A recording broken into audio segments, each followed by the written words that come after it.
ধারাবাহিকের আজকের পর্ব। ধারাবাহিকের শুরুতে আমরা দেখতে পাই রায়বাড়িতে শুভর পিসি ঠাম্মি এসেছে মিষ্টির হাড়ি নিয়ে এবং কমলি ঢোল বাজাতে বাজাতে বাড়ির পাড়া প্রতিবেশীদের নিয়ে ঢুকে পড়ে। এরপর পিসি ঠাম্মি সবাইকে বলে আজকে আমাদের খুশির দিন, আজকে মিষ্টি মুখ না করলে হয়। এরপর তিনি কমলিকে বলে প্রত্যেককে মিষ্টি দিতে।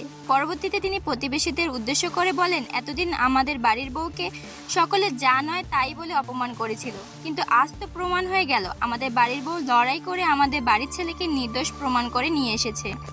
যারা আমাদের বাড়ির ছেলে চরিত্র নিয়ে কথা বলেছিল আমাদের বাড়ির বউ তাদের মুখে ঝামা ঘষে দিয়েছে। এসব কথা শুনে প্রতিবেশীরা নিজেদের ভুল স্বীকার করে এবং ক্ষমা চায়। এরপর সকলে শুভর জয়ধ্বনি করতে থাকে। তখন শুভ বলে এসবের তো কোনো প্রয়োজন ছিল না।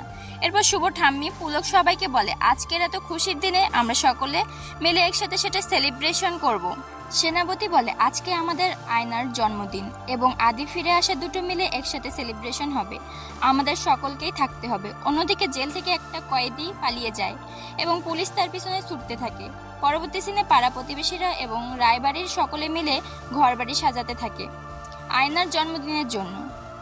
আয়না তার ভাইকে নাচের স্টেপগুলো শিখিয়ে দিচ্ছিল, অন্যদিকে শুভ এবং শিরিন শাড়ি দেখছিল অনুষ্ঠানে কোনটা পরা যায়। এরপর ঘর সাজানো শেষ হলে পাড়া প্রতিবেশীরা চলে যেতে চাইলে পুলক বলে আপনার চলে গেলে কি করে হবে, থাকতে হবে তো অনুষ্ঠানে। রূপক বলে তুমি বুঝতে পারছো না, অনুষ্ঠান বলে কথা, ভালো করে মানজা দিয়ে তো আসতে হবে।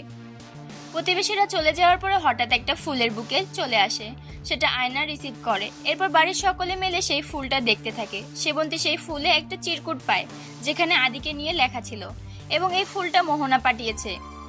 এটা জানতে পেরে তো বাড়ির সকলে চিন্তায় পড়ে যায়। পরবর্তী সিনে আমাদের আকাশকে দেখানো হয়, সে হঠাৎ কিছু একটা পড়ে যাওয়ার শব্দ পেয়ে মোহনার ঘরে যায় এবং সেখানে দেখতে পায় নিচে খাবার পড়ে রয়েছে। আকাশের মা আকাশকে বলে তেমন কিছু হয়নি, মোহনা আমার জন্য খাবার এনেছিল কিন্তু তার হাত থেকে খাবারটা পড়ে গিয়েছে।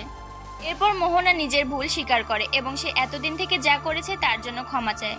আকাশের মা এসব শুনে খুশি হয়ে যায় এবং তিনি ঠিক করে পুজো দিতে যাবেন এবং মোহনাকে সাথে নিয়ে যাবেন। অন্যদিকে আকাশ মনে মনে ভাবে সত্যি কি মোহনা এত সহজে পরিবর্তন হয়েছে। পরবর্তী সিনে আমাদের ঠাকুর ঘরে দেখানো হয়, সেখানে রাধারানী পুজো শেষ করে সবাইকে ফুল দিচ্ছিল। তিনি খেয়াল করেন শুভর মন খারাপ। তখন তিনি বলেন সবকিছু তো ঠিক হয়ে গেছে, তারপরে পুরনো স্মৃতি কেন মনে করছিস। শুভ বলে কিছু বুঝতে পারছি না। মোহনার সেই ফুলের বুকে আসার পর থেকেই মনটা খসখস করছে, তারপরে স্বপ্নাকে খুঁজে পাওয়া যাচ্ছে না। আদি বলে আমাদের এখানে নিজেদের ব্যবসা, পরিবার এবং আমাদের বাচ্চার উপর ফোকাস করা উচিত, এসব নিয়ে চিন্তা করো না। সিনে আমরা দেখতে পাই মোহনা এবং তার মা পুজো দিতে মন্দিরে গেছে। মোহনার মা থালা নিয়ে ভেতরে চলে যাওয়ার পর মোহনা মনে মনে বলে আজকে তো আমি এখানে আশীর্বাদ নিতে এসেছি, নতুন খেলা শুরু হতে চলেছে, তার জন্য আমার একটা অস্ত্র প্রয়োজন।